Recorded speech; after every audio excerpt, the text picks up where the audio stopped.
Welcome back. Kelly Stewart and Jay Elsen here once again. And we just talked about the South Dakota men's team. Let's chat about the South Dakota women's team right now. Love to talk about them and a much deeper team this year, Jay. I mean, 10 players have played in all 6 games. Well, technically 9. Jasmine Trimboli missed 1 because of illness. She would have played. And those 10 players averaging 14 minutes or better.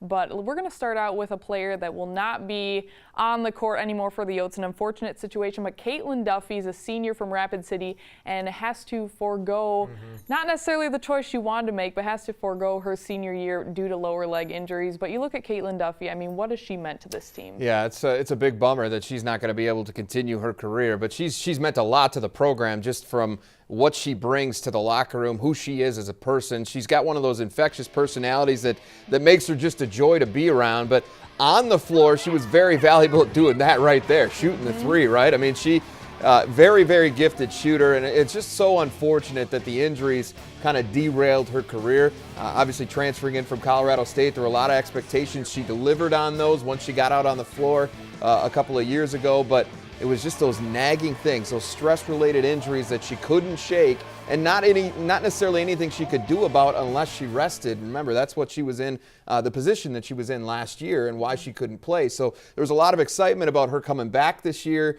And unfortunately, we're not going to see that really come to fruition the way we thought. Yeah, very tough. But she's an outstanding young woman, very smart, of course, very nice. She will be just fine in life, so it's going to be exciting to see where she goes. One player that's having an absolute breakout season, Kate Liveringhouse, just under 20 minutes per game, and she's shooting the ball pretty well, Jay. Yeah, just about 50%. She's hit 8 threes already, leading the team with just about 10 points per game, Kelly. She's rebounding it a little bit better as well. She's got that inside game going pretty well, but she's really improved on that outside shot. Remember, we saw Abigail Fogg do that a year ago, really be able to step out and hit the 3, and Kate has added that to her game. That wasn't always the case.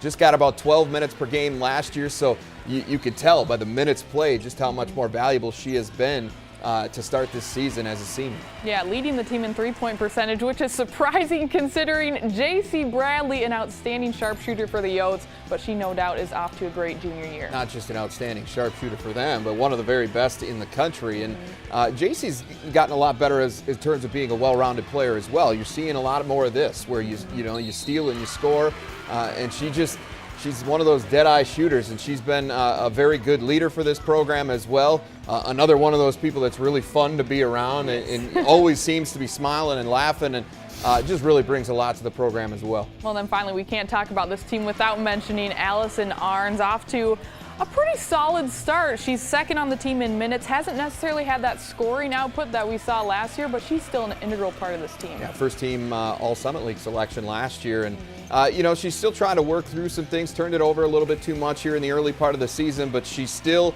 one of those players that is not afraid to attack the basket. She gets a lot of free throw attempts because of it. If she can continue that throughout the season, that'll be the next question for her. She seemed to run out of gas a little bit toward the end of last year. If she can sustain what she's done here in the early part of the year, come March, then the Yotes are going to be that much tougher to beat come tournament time. Yeah, and hopefully with that depth, she won't have to put as much on her shoulders. And that's where that's valuable. Yeah, great stuff as always. Thank you so much, Jay. Well, the Coyote women are back in action tonight at the top of the hour, taking on Bellevue down in Vermilion, and this weekend they're in Texas to take on Stephen F. Austin. When we come back, we'll stay on the basketball court and talk about a former NBA star who's now living in Sioux Falls and partnering up with the Pentagon. More on Kirk Heinrich when we return. Midco Sports Tonight, presented by Avera Orthopedics.